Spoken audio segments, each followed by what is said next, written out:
Hello everyone, this is Manikandan here. Today we will be learning the next topic in elimination of defense, that is elimination of defense by chasing away. Here it is black's turn to play.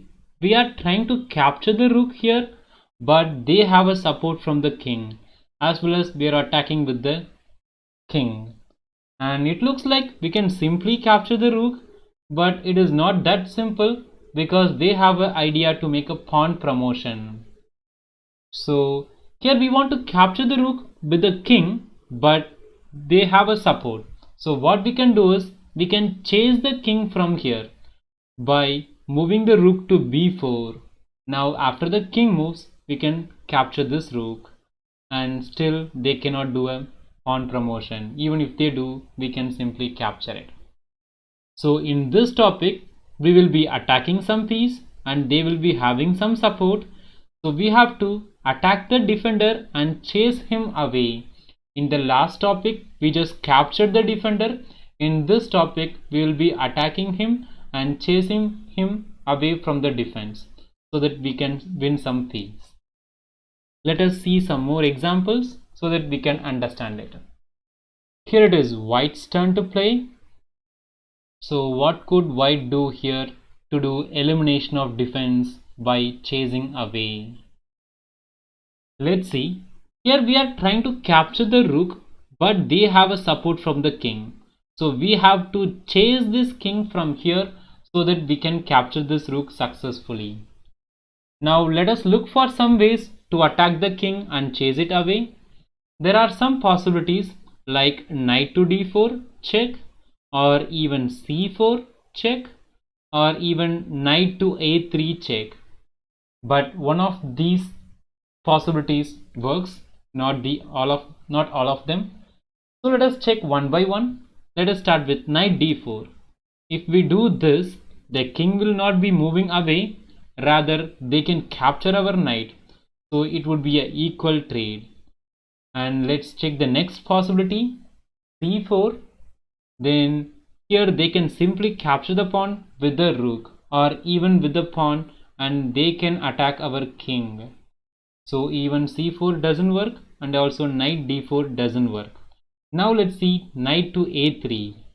Yes, this one will work. After knight to a3, if the king moves somewhere, we can simply capture this rook.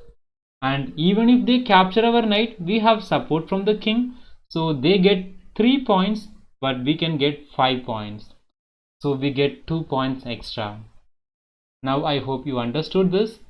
We were attacking the rook, and the king was supporting the rook, so we have to chase the king away. And we tried some possibilities like knight d4, c4, pawn to c4, and knight to a3, and we came to conclusion that knight to a3 is the best choice. Let's go here and let's move on to the next one. It is white's turn to play.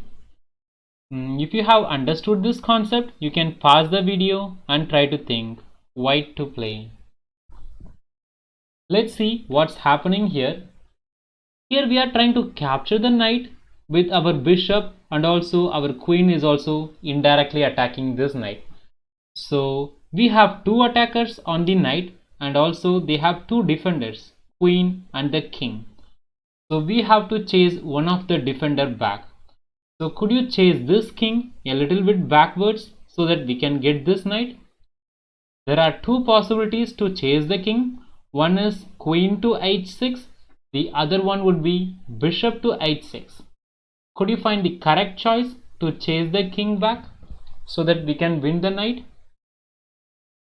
The answer is queen to h6. Oh, sorry, touch mistake. We can move the queen to h6, and after the king moves, we can capture this knight. And why not bishop to h6? If we go here, the king can move somewhere, and we don't have two attackers now because we have used one of the attackers to divert the king, and then we cannot capture this now.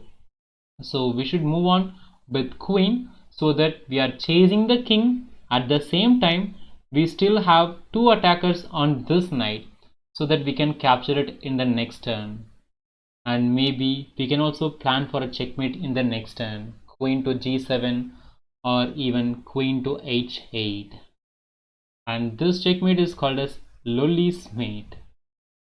Let's see the next one. It is white's turn to play. This one is slightly tricky. Try to pause the video and think for white. Okay, let's see. Here we are trying to capture the knight with our two rooks. We have two attackers and they also have two defenders. They have the king defending the knight as well as the rook defending the knight. So we have to chase one of the defenders.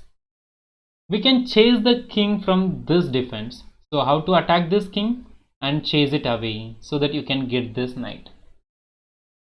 The answer is we can move the rook to f6 and give a check. So now the king has to go to e7 or maybe to g7, but wherever they go, we can capture this knight in the next turn. And even if they go to g7 here, we can simply capture it because the rook will not be defending the knight. So in this game, they went king e7, so we can capture this knight for free. Even if they capture, we have a support. Let's go to the next one. It is white's turn to play. Try to look the piece contacts and then try to chase the defender.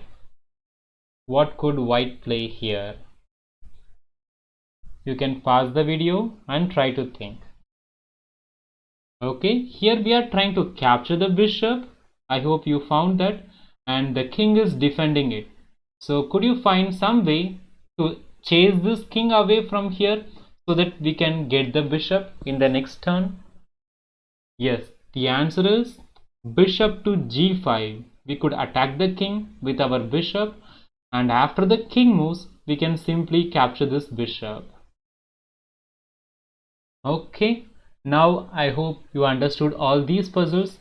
So when we are attacking some piece and if they have some support, we can chase them and then win that piece. That's all for today. See you in the next class.